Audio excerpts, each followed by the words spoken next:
आपके साथ प्रियंका। देखिए, इतने गुस्से में आज तक कभी नहीं दिखे डिप्टी सीएम विजय कुमार सिन्हा जितने गुस्से में आज वो पूर्णिया में दिखे। एक विधवा महिला की आंसू देखकर जमकर दहाड़े, और इतना ही नहीं, उन्होंने कहा कि एसपी साहिबा ये तो घोर अत्याचार हो रहा है, बाप रे बाप, ये सहन नहीं जा रहा। और क्या कुछ कहा इस दौरान, इसी विषय पे आपको और भी ज्यादा जानकारी देंगे हल्ला बोल टीवी के संपादक दीपक शर्मा। देखिए, पूर्णिया में आज जनसंवाद, भूमि जनसंवाद आयोजित कार्यक्रम किया गया। शुरू में विजय सिन्हा की बात से लग रहा था, जो उन्होंने संबोधित किया उससे लग रहा था कि आज उतना धमाकेदार नहीं होगा। उन्होंने कहा कि सीओ हमारे परिवार हैं, लाइव मत कीजिए, उनके मान सम्मान का ख्याल रखना है। बिल्कुल। और बहुत ही शांत दिख रहे थे डिप्टी सीएम विजय सिन्हा जी। लेकिन जब लोगों का आना शुरू हुआ और जब उनको पता चला कि पूर्णिया में क्या हो रहा है, तो उनका रौद्र रूप दिखा। एक विधवा महिला आई, उन्होंने उनको बताया कि मैं विधवा हूं और मुझे जमीन के लिए प्रताड़ित किया जा रहा है। अच्छा। मैं जमीन पर अपना दावा छोड़ दूं, इसके लिए मुझ पर फर्जी एक मुस्लिम व्यक्ति ने, क्या नाम कुछ बताया, मुस्लिम शख्स का, वो दबंग है। अच्छा। और वो माफिया है और वो मेरे ऊपर उसने फर्जी केस करवा दिया है SC ST एक्ट में दूसरे लोगों से, और उसने मेरे ऊपर केस करवा दिया है कि मैं उसके घर पर गई और उसके साथ मारपीट की, उसके साथ मैंने बदतमीजी की, गालियां दी। इसके बाद डिप्टी सीएम विजय सिन्हा एकदम रौद्र रूप में आ गए। उन्होंने कहा कि ये क्या हो रहा है। वहीं पर एसपी स्वीटी सहरावत भी थी। उन्होंने कहा कि एसपी साहिबा ये क्या हो रहा है, ये तो अत्याचार है, ये तो घोर अत्याचार है।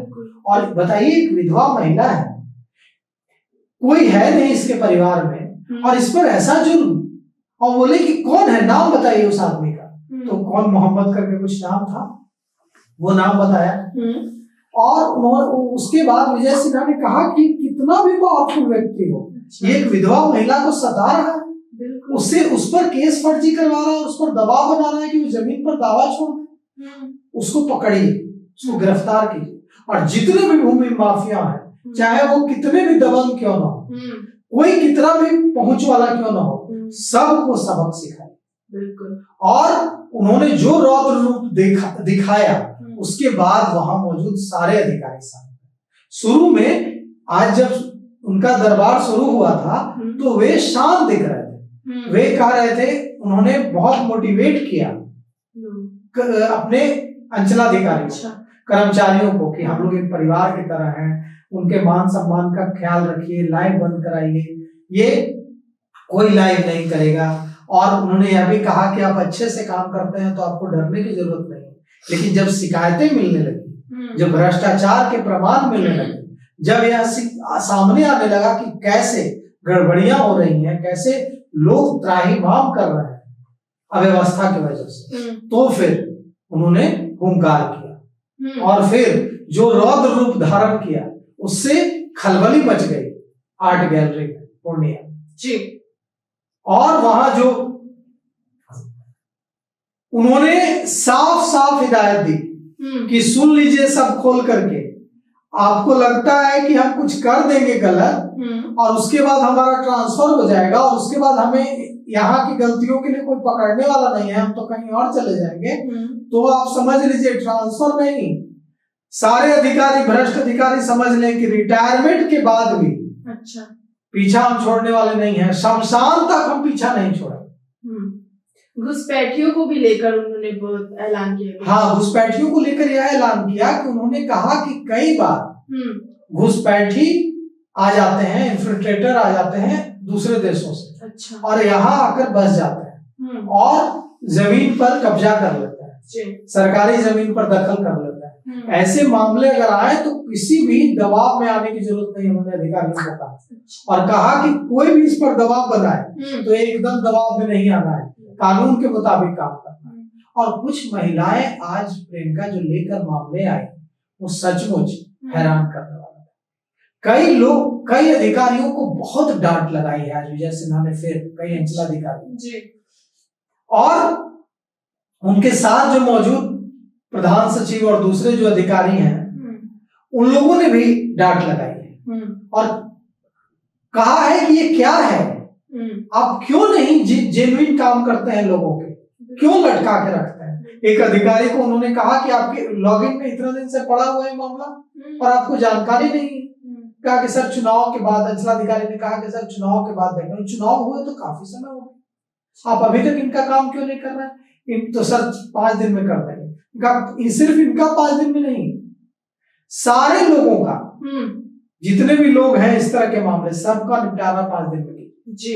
और जो रौद्र रूप आज दिखाया है विजय सिन्हा, उससे पूर्णिया के लोगों में एक उम्मीद बन रही है कि अब उनको छोटे छोटे भूमि संबंधी विवादों के लिए, मामलों के लिए धक्के नहीं खाने पड़ेंगे, दलालों के चंगुल में नहीं पड़ना पड़ेगा और गलत तरीके से पैसे नहीं देने पड़ेंगे जी। अब उनको विश्वास उनके अंदर आया है कि हमें न्याय मिलेगा और आज जो रूप दिखाया है विजय सिन्हा, उस माना जा रहा था कि पटना में जो रूप उन्होंने दिखाया, लखीसराय में जो रूप दिखाया, मुजफ्फरपुर में जो रूप दिखाया, वो रूप आज पूर्णिया में नहीं दिखाया, अलग था सब। लेकिन कब नहीं, वो वैसा रौद्र रूप नहीं दिखाया, लेकिन हो गया उल्टा।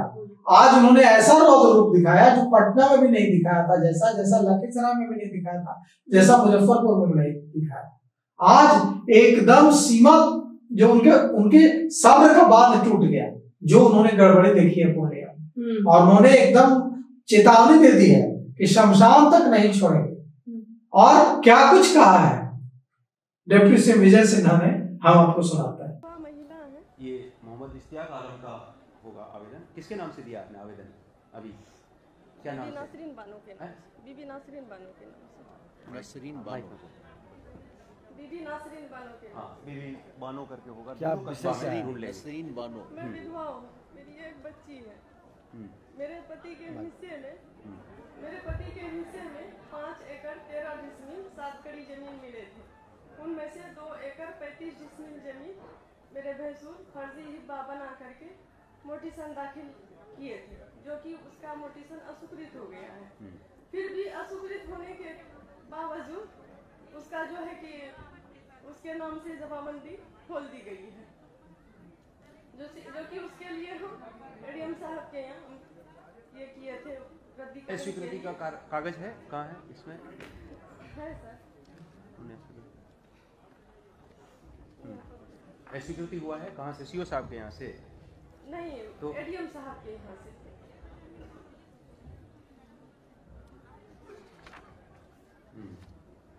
मतलब उसका मोटिसन जब हुआ ही नहीं, तो उसके नाम से जमाबंदी कैसे खोली गई सर?